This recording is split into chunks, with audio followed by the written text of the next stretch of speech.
Pode ser assim, é um facto. Uma das nossas formações tem a ver com um grande conhecimento na área da eletricidade e eletrónica. Nós somos obrigados, entre aspas, mas faz parte da nossa formação, conhecermos todos os componentes do engenho explosivo. Ou seja, quando olhamos para um engenho explosivo, nós temos de saber se podemos cortar esse fio ou não. Claro é que nos filmes as coisas passam sempre de maneira diferente.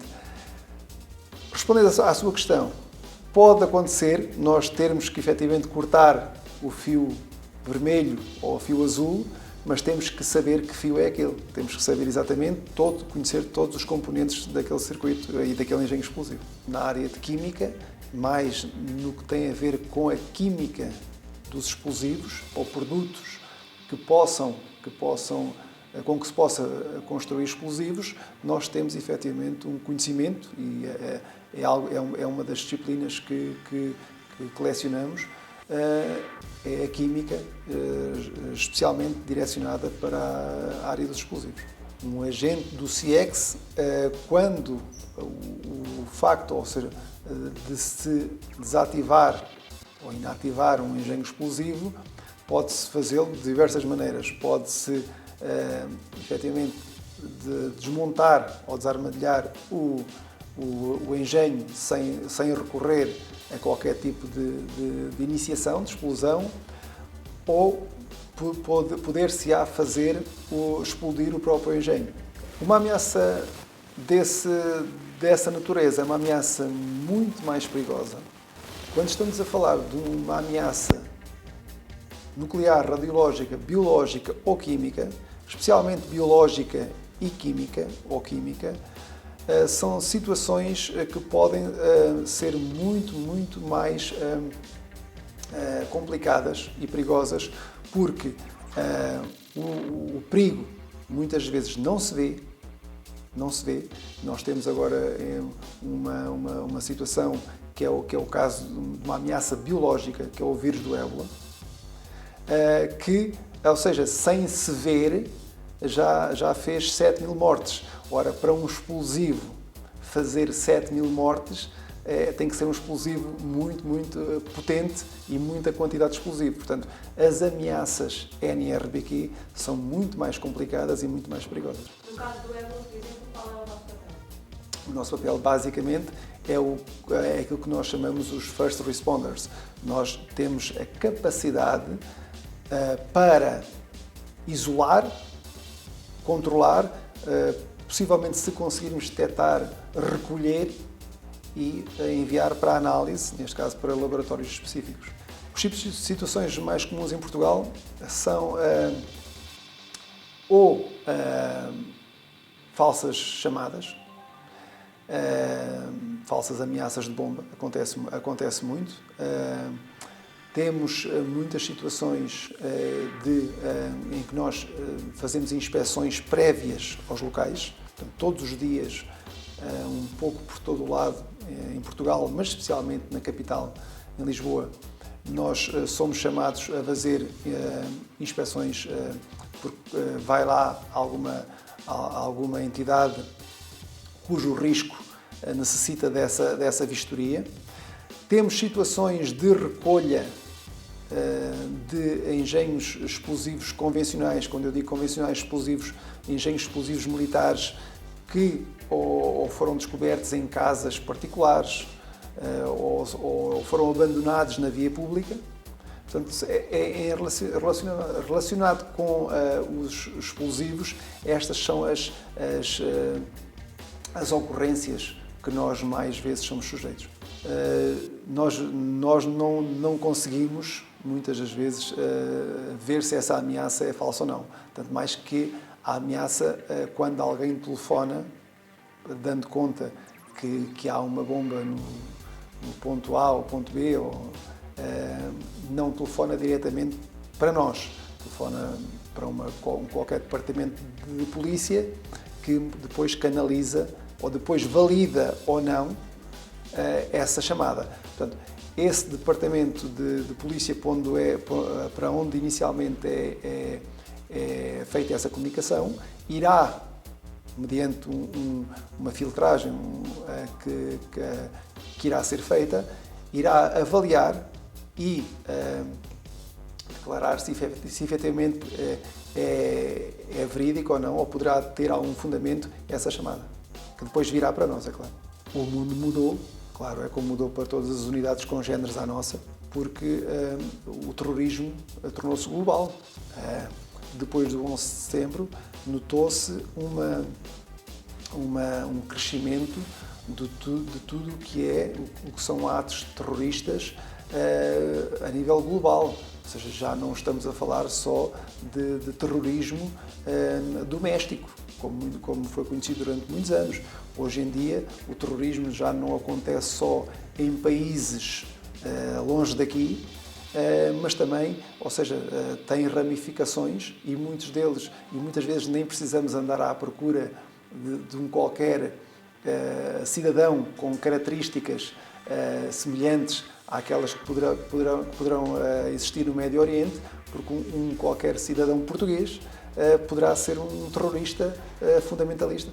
Portanto, o 11 de setembro marcou uma viragem, claro, não só para nós, mas para todas as unidades que tenham este tipo de missões. E o acesso à internet, hoje em dia, se nós formos a um motor de busca e colocarmos lá ou escrevermos lá manuais de explosivos, como fabricar explosivos, temos lá uma série uma biblioteca imensa, que depois, a partir dali, é só saber juntar as peças. É um treino que nós, quem tem a responsabilidade por este tipo de unidades, é um treino em que a monotonia não pode existir. Nós temos que tentar prever sempre o pior. É um treino contínuo de aprendizagem, em que nós estamos sempre, ou tentamos estar sempre ao corrente das novas tendências, do que é que está a acontecer no mundo, o que é que quem anda a cometer este tipo de atentados em vários países do mundo, que tipos de materiais é que anda a utilizar, que técnicas é que anda a utilizar, e isto só se consegue, claro, não podemos estar isolados neste cantinho aqui na Europa, só se consegue com intercâmbios, com outras unidades congêneres, com viagens a workshops e por aí fora, no sentido de estarmos ao corrente do que é que efetivamente está a acontecer por esse mundo. A parte psicológica, muitas vezes, ela é treinada, mas o elemento tem que, à partida, logo na sua fase de seleção para entrar para esta unidade, este elemento tem que ter um encaixe no que se respeita à sua força psicológica muito grande. O elemento, logo à partida, ele tem que ter já umas características únicas no que respeita a esta vertente de ser forte psicologicamente. Nós aqui, ou seja, sendo uma unidade que obriga os seus elementos a trabalhar sempre em situações limite, esta faceta ou esta parte da sua personalidade é trabalhada todos os dias, no sentido de ele cada vez mais se poder sentir à vontade em situações extremas, em situações muito complicadas, ou seja, estar focado exatamente naquilo que é a sua missão. São como eu disse, e resumindo esta questão, o elemento tem que ter já características que sejam fortes no que respeita à sua personalidade. E depois o facto de treinar aqui todos os dias situações complicadas irá fortalecer, sem dúvida, o seu caráter. O aeroporto, aliás, qualquer aeroporto, qualquer situação que envolva aeroportos ou aviões são complicados. Porquê? São espaços confinados, são espaços que envolvem muita gente e para nós os aeroportos é uma das missões que temos, a segurança nos aeroportos, é um espaço efetivamente complicado onde se possa trabalhar. Daí que a segurança passiva é muito elevada no que respeita à detecção de qualquer ameaça com explosivo que possa surgir. As situações complicadas que eu vivi têm sempre a ver com, eu não lhe poderei dizer que foi a situação A, B ou C, porque todas elas foram complicadas. Poderei dizer-lhe que a situação, por exemplo, de um incidente que houve aqui há uns anos junto ao aeroporto de Lisboa, no bar O Avião, em que foi colocado um engenho explosivo debaixo de um carro, tendo vitimado o ocupante desse carro, que foi uma situação muito complicada, porque no pós-explosão nós ainda tivemos que fazer muito trabalho lá, e foi uma situação muito complicada porque não sabíamos exatamente se haveria mais explosivos ou não, ou o carro poderia ter mais alguma armadilha. A situação que me dá mais gozo e que poderei responder que tenho esta função é basicamente sentir-me bem todos os dias quando venho trabalhar, venho contente ou venho bem disposto para o meu trabalho e no final do dia saio bem disposto do meu trabalho. Portanto, eu penso que isto resume, ou seja, não direi qual é a situação, mas o porquê que eu tenho esta profissão. O caso do Papa ou de outro alto dignatário que visita o nosso país tem uma missão, uma preparação que antecede a visita da personalidade, que muitas vezes pode ir até um mês de antecedência.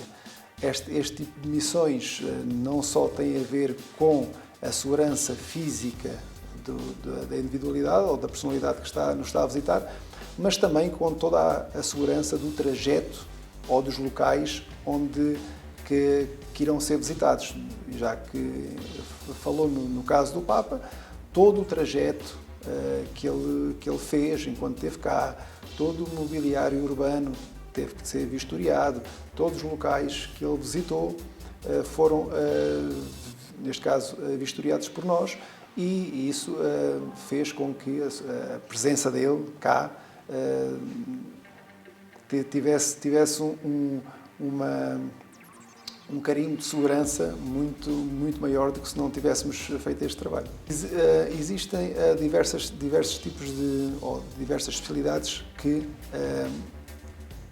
são mais específicas, nomeadamente quem trabalha no laboratório de Química, portanto, tem sob sua responsabilidade toda a parte que é a estrutura química, toda a parte que é a análise química, seja dos explosivos, seja de outra substância qualquer. Depois temos também quem trabalha só dedicado ao NRBQ, às ameaças radiológicas, nucleares e químicas.